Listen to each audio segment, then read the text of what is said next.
the African Central Bank in line with the vision of the Abuja Treaty.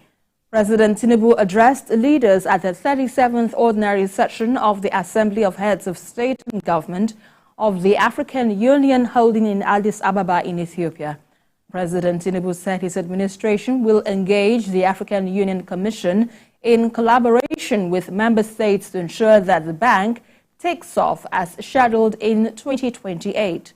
The president affirmed that Africa's success in conclusively addressing its challenges hinges on the firmness of its resolution built on the foundation of deep-rooted solidarity. On the military takeovers in the republics of Guinea, Burkina Faso, Mali and Niger, and the exit of 3 of these nations from ECOWAS, the president said disagreements over the unconstitutional changes of government shouldn't mean a permanent rupture of the abiding lines of regional affinity and cooperation.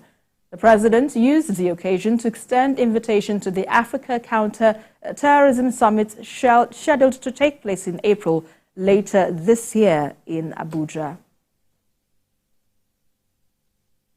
Well, let's quickly go live now to Addis Ababa, where our correspondent Femi is standing by for more updates on this. Femi, quickly give us more on the insight with regards to Nigeria's hosting of the African Central Bank. What does this mean for Nigeria and the continent as well?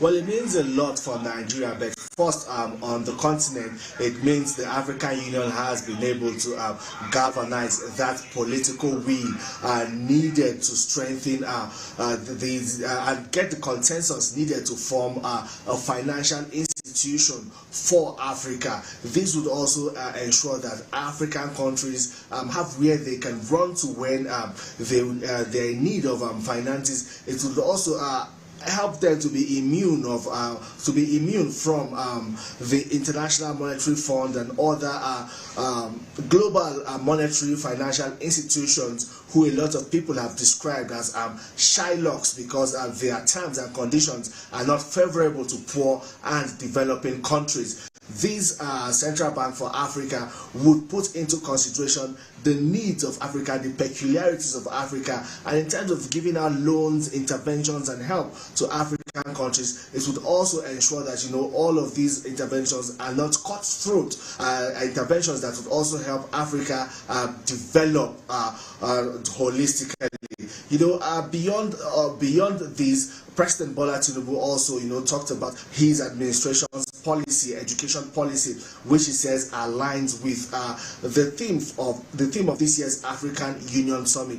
He's talking about using science and information technology now to attract more young people to the classroom and also drastically reduce the number of out-of-school children. He also talked about, the coups and the military takeovers in Niger, Burkina Faso, Guinea, and Mali.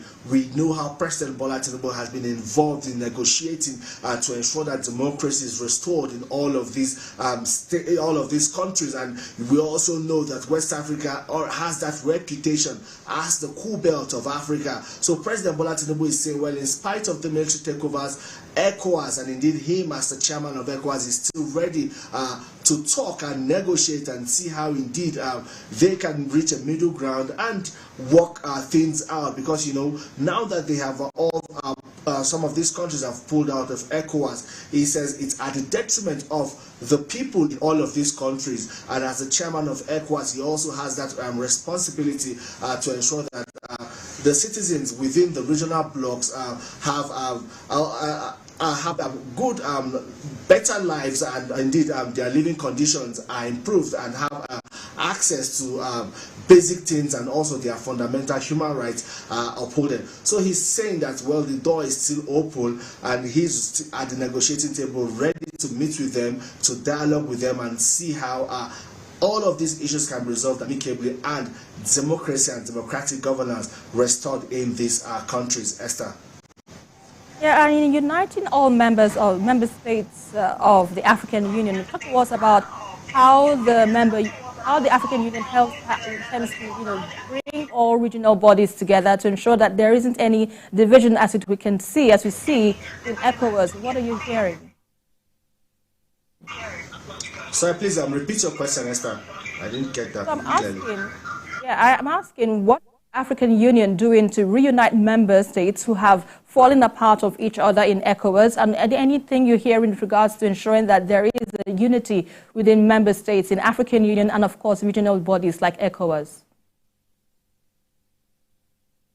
The essence of this annual African Union Summit, where countries in the continent meet regularly to discuss issues affecting growth and development. But of particular concern to the African Union this time is the way elections are conducted in Africa. They say rather than strengthening democracy and democratic governance, election has become one major factor that also deepens crisis on the continent, and there's also that phobia on the part of African leaders to conduct elections, like what we're seeing in Senegal after the expiration of President Macky Sall's tenure in office. Yes, he said he's not going to seek a second time, but suddenly he dissolved the country's electoral commission and moved the date of election forward. What the African Union is saying is that this is unacceptable, and they want all member countries to begin to work towards deeply in democracy, and they're also threatening sanctions to countries where the military has taken over, where democracy has been displaced.